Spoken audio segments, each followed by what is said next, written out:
وَيَسْأَلُونَكَ عَنِ الْمَحِيضِ، اور وہ عورتوں کے ایام ماہواری کے بارے میں آپ سے سوال کر رہے ہیں. قُلْ هُوَ اذًا، کہہ دیجئے وہ ایک ناپاکی بھی ہے اور ایک تکلیف کا مسئلہ بھی ہے.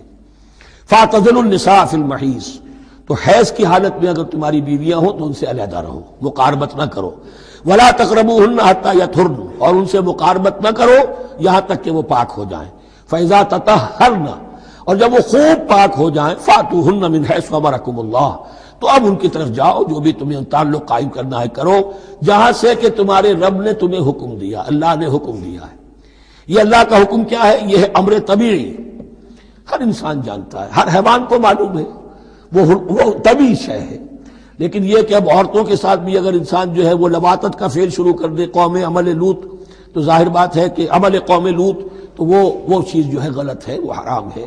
یہ تو اللہ تعالیٰ نے جو بھی تمہاری فطرت میں ڈالا ہے راستہ، وہ در حقیقت من حیث امرکم اللہ، ان اللہ یحب التوابین ویحب المتطہرین، یقیناً اللہ محبت کرتا ہے بہت توبہ کرنے والوں سے اور بہت پاک بازی اختیار کرنے والوں سے، ان ناپاک چیزوں سے دور رہنے میں.